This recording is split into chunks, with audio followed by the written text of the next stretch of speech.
Assalamualaikum warahmatullahi wabarakatuh. Salam sejahtera untuk kita semua. Pada kesempatan ini, saya akan menyampaikan materi tentang jaringan saraf tiruan JST. Bisa juga disebut Artificial Neural Network dan bisa juga disebut Neural Network NN. Jaringan saraf tiruan ini merupakan salah satu ilmu yang mempelajari tentang computer science,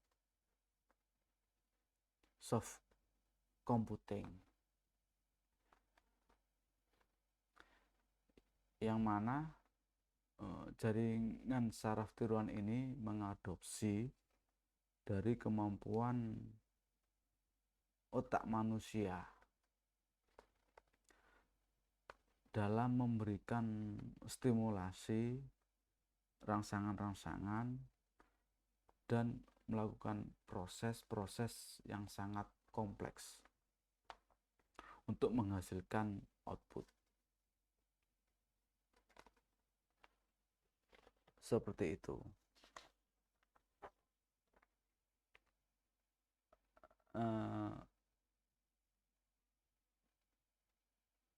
Para ahli mendefinisikan jaringan saraf tiruan seperti yang disampaikan oleh Hans Nelson pada tahun 1988, mendefinisikan sebagai berikut. NN, Neural Network, adalah suatu struktur pemroses informasi yang terdistribusi dan bekerja secara paralel, yang terdiri atas elemen pemroses. Nah, elemen pemroses ini memiliki memori lokal dan beroperasi dengan informasi lokal yang terkoneksi secara bersama dengan alur sinyal searah yang disebut koneksi. Setiap elemen pemroses memiliki koneksi keluaran tunggal yang bercabang ke sejumlah koneksi kolateral.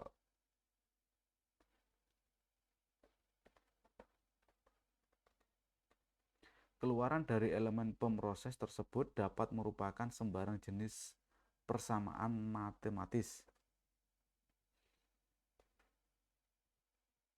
Seluruh proses yang berlangsung pada setiap elemen pemroses harus benar-benar dilakukan secara lokal, yaitu keluaran hanya bergantung pada nilai masukan pada saat itu yang diperoleh melalui koneksi dan nilai yang tersimpan dalam memori lokal. Itu definisi JST menurut Hans Nelson pada tahun 1999. Dan berikutnya menurut Huygens pada tahun 1994. Sebuah jaringan saraf adalah sebuah prosesor yang terdistribusi paralel dan mempunyai kecenderungan untuk menyimpan pengetahuan yang didapatnya dari pengalaman dan membuatnya tetap tersedia untuk digunakan.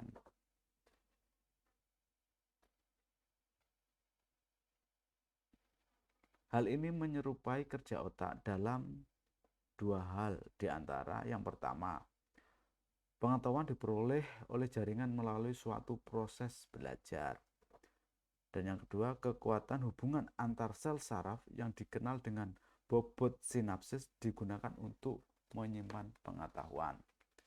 Itu menurut Higgins pada tahun 1994.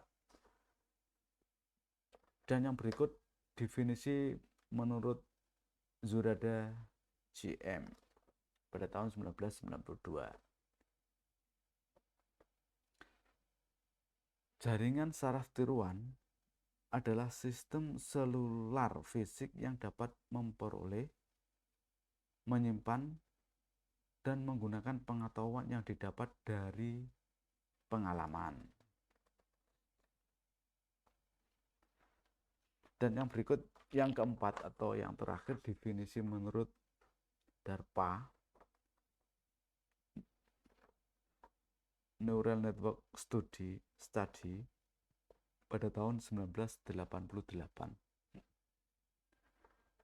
mendefinisikan sebuah jaringan saraf adalah sebuah sistem yang dibentuk dari sejumlah elemen pemroses sederhana yang bekerja secara paralel, di mana fungsinya ditentukan oleh struktur jaringan, kekuatan hubungan, dan pengolahan dilakukan pada komputasi elemen atau node.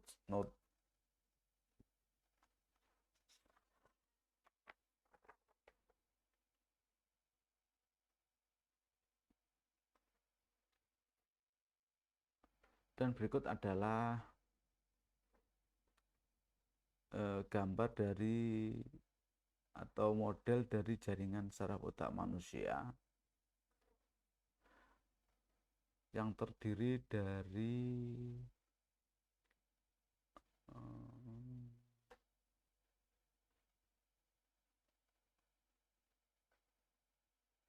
dendrit, sinapsis, akson, badan sel,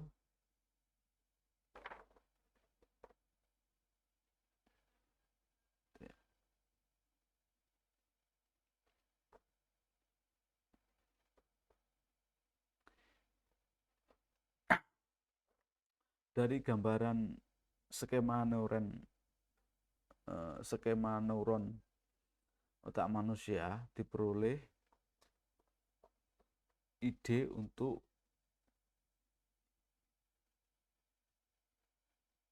mengembangkan sebagai jaringan saraf tiruan JST,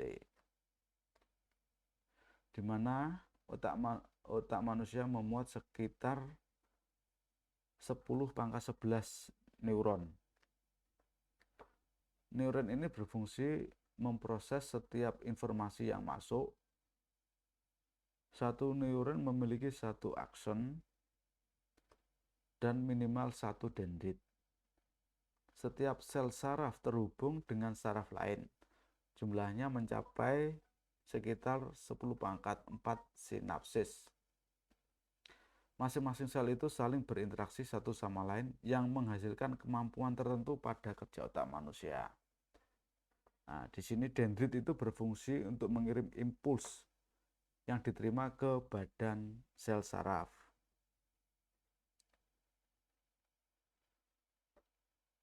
Akson berfungsi untuk mengirimkan impuls dari badan sel ke jaringan lain. Sedangkan sinapsis berfungsi sebagai unit fungsional di antara dua sel saraf.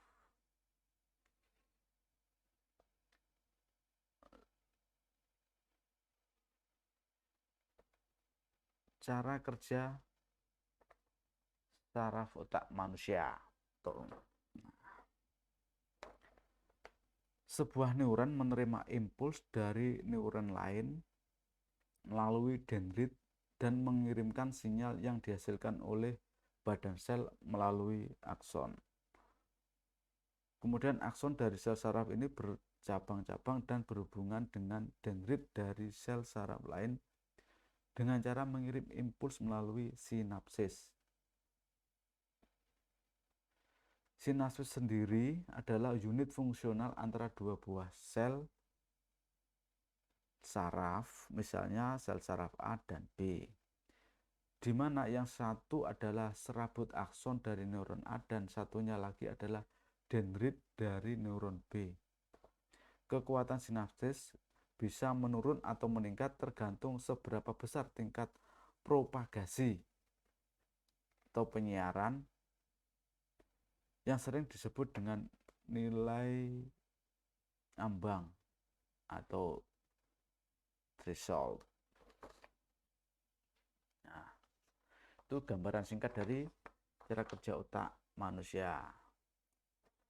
Nah, sekarang beralih ke sejarah CST.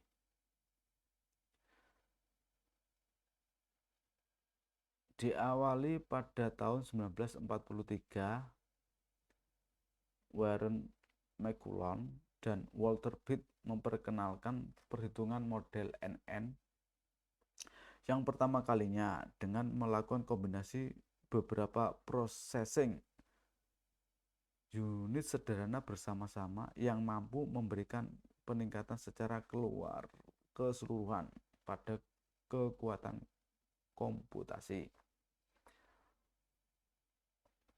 Kemudian dilanjut pada tahun 1950 oleh Rosenblatt berhasil menemukan model dua layer network yang disebut sebagai perseptron. Perseptron memungkinkan untuk bekerja klasifikasi pembelajaran tertentu dengan penambahan bobot pada setiap koneksi antar network.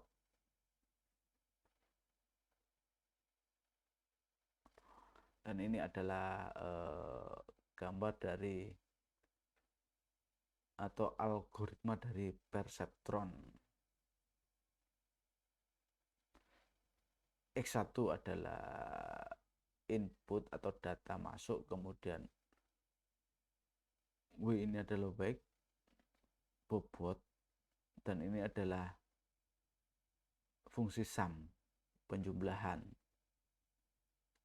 Ini bias, kemudian ini adalah fungsi aktivasi, dan ini adalah output. Oke. Kemudian dilanjut lagi pada tahun 1980 sampai dengan saat ini. Penelitian terakhir diantaranya adalah mesin Boltzmann, jaringan Hopfield, model pembelajaran kompetitif, multi-layer network, dan teori model resonansi adaptif. Dan untuk saat ini, neural network sudah dapat diterapkan pada beberapa task, diantaranya classification, recognition, approximation, prediction, clusterization, memory simulation, dan banyak teks-teks berbeda yang lainnya, di mana jumlahnya semakin bertambah seiring berjalannya waktu.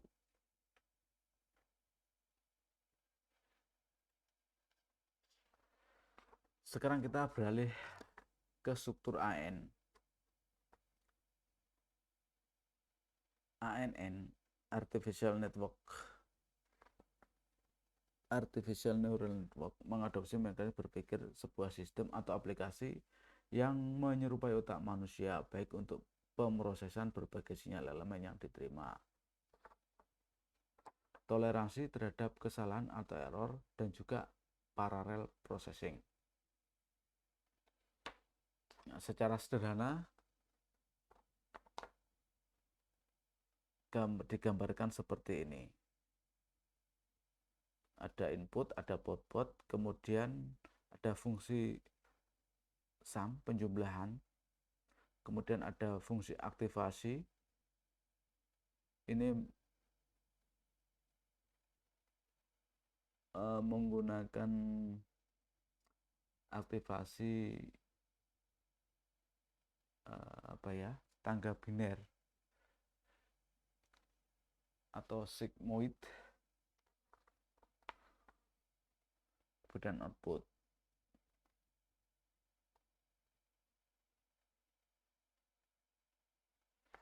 Karakteristik dari AN dilihat dari pola hubungan antar neuron. Metode penentuan bobot dari tiap koneksi dan fungsi aktivasinya.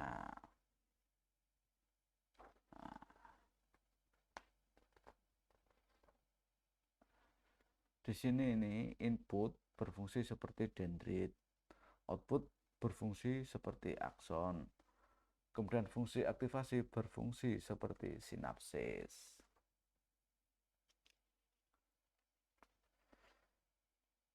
Lanjut, kita sekarang ke proses pada ANN. Yang pertama, input yang diterima oleh neuron beserta dengan nilai bobot dari tiap-tiap input yang ada. Setelah masuk ke dalam neuron,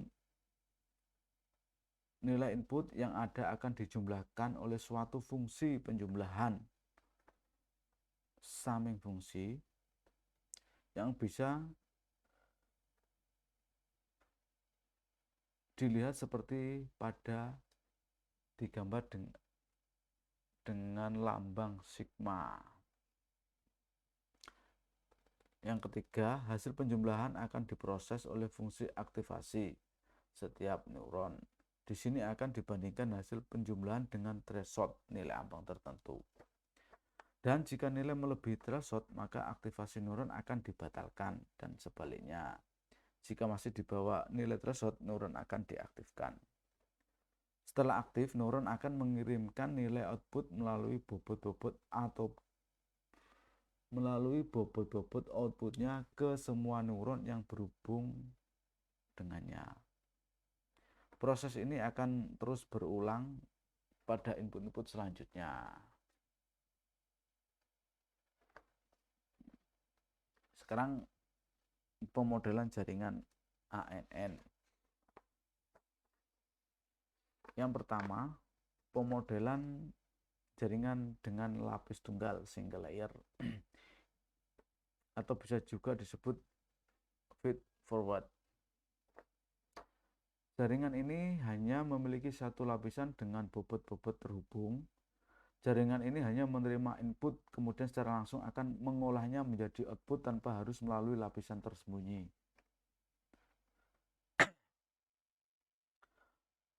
Pada gambar 1, lapisan input memiliki 3 neuron, yaitu X1, X2, dan X3. Sedangkan pada lapisan output memiliki 2 neuron, yaitu Y1 dan Y2. Neuron-neuron pada kedua lapisan saling berhubungan. Seberapa besar hubungan antara dua neuron ditentukan oleh bobot yang bersesuaian. Semua unit input akan dihubungkan dengan setiap unit output. Dan berikutnya, jaringan dengan banyak lapisan atau multi layer. Nah, jaringan dengan banyak lapisan memiliki satu atau lebih lapisan yang terletak di antara lapisan input dan lapisan output.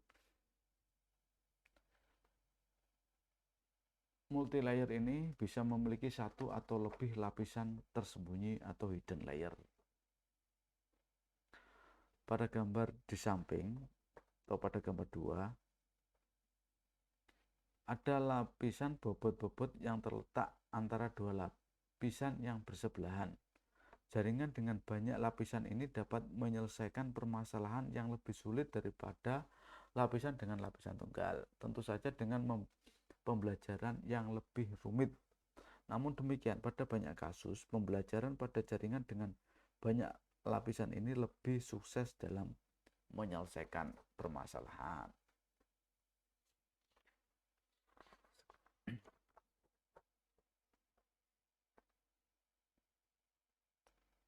Implementasi JST. Sekarang bagaimana kita akan mengimplementasikan JST? Urut-urutannya yang harus dilakukan, yang pertama adalah kita membuat arsitektur JST tersebut.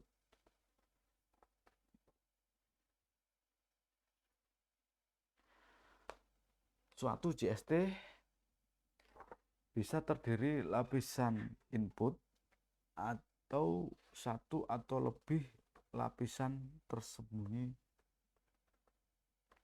dan output. Nah, untuk arsitektur JST ini kita bisa menentukan single layer atau multi layer. Kemudian setelah arsitektur sudah dibuat, kemudian proses learning, yaitu metode belajar.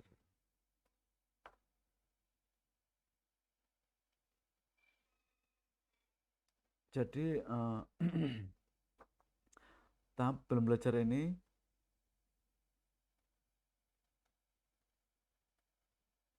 dengan cara mengubah-ubah nilai bobot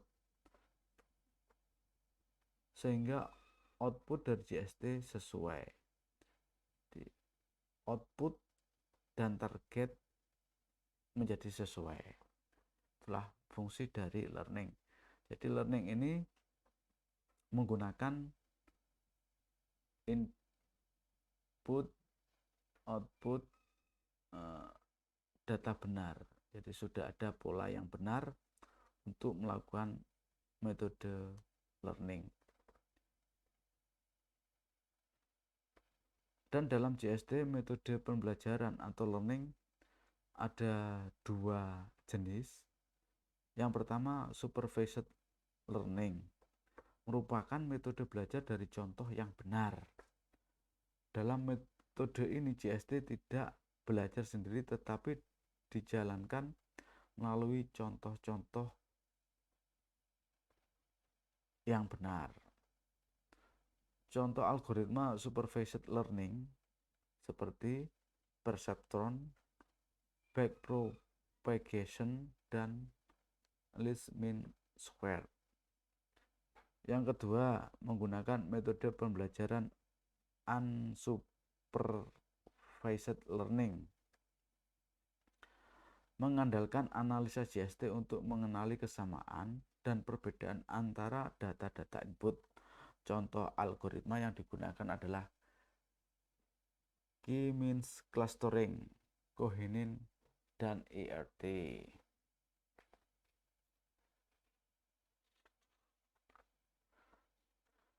Contoh implementasi JST dalam aplikasi dunia nyata bisa diaplikasikan pada game.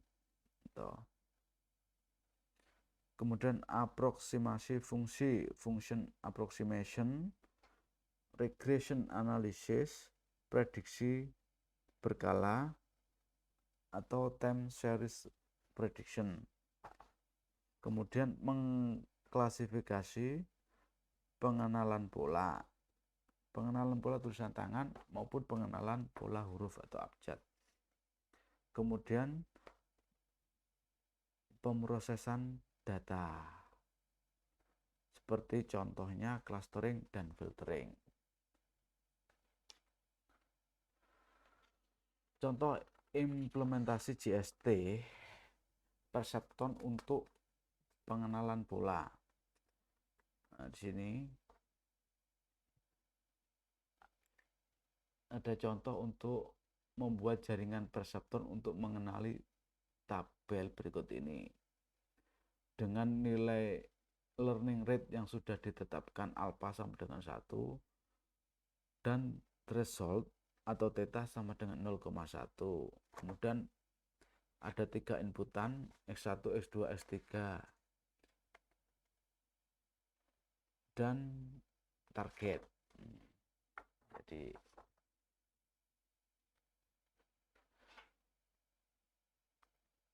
terus bagaimana kita mengerjakannya? Yang pertama, kita buat arsitektur jaringan dulu.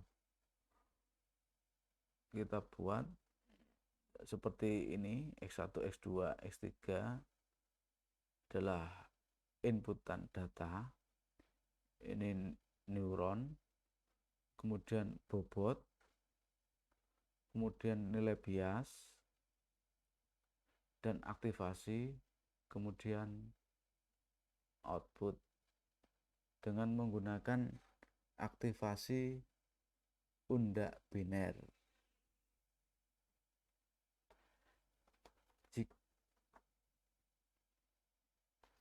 Y sama dengan 0 jika X lebih kecil sama dengan 0. Dan Y sama dengan 1 jika X lebih besar 0. Setelah dibuat arsitektur, kemudian melakukan learning atau tahap belajar dengan memasukkan data-data yang sudah ada itu.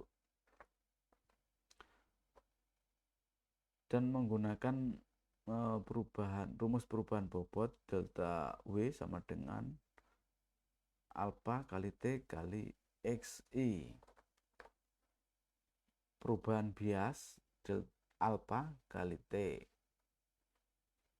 Bobot baru sama dengan bobot lama dikurangi perubahan bobot. Kemudian bias baru sama dengan bias lama ditambah perubahan bias.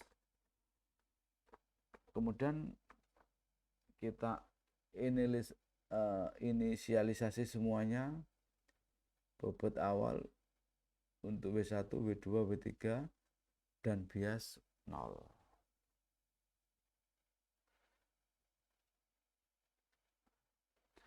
Dan di sini yang perlu diperhatikan dalam algoritma perseptron, yang pertama, iterasi terus dilakukan sampai semua pola memiliki keluaran jaringan sama dengan target. Jadi output sama dengan target baru selesai. Perubahan bobot hanya dilakukan pada pola yang mengandung kesalahan. Di sini mengandung kesalahan itu berarti output tidak sama dengan target. Seperti itu. Untuk kecepatan iterasi ditentukan oleh laju pemahaman dari alpha. Di mana alpha lebih besar sama dengan 0 dan lebih kecil sama dengan 1. Jadi semakin besar harga alpha, semakin sedikit iterasi yang dilakukan, tetapi akan merusak pola yang sudah benar, sehingga pemahaman menjadi lambat. Ya, seperti itu.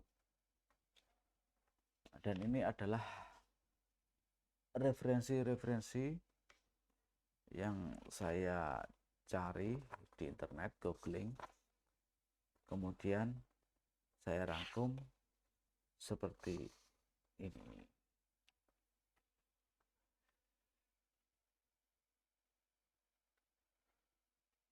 Baik, terima kasih. Sekian. Semoga bermanfaat. Wassalamualaikum warahmatullahi wabarakatuh.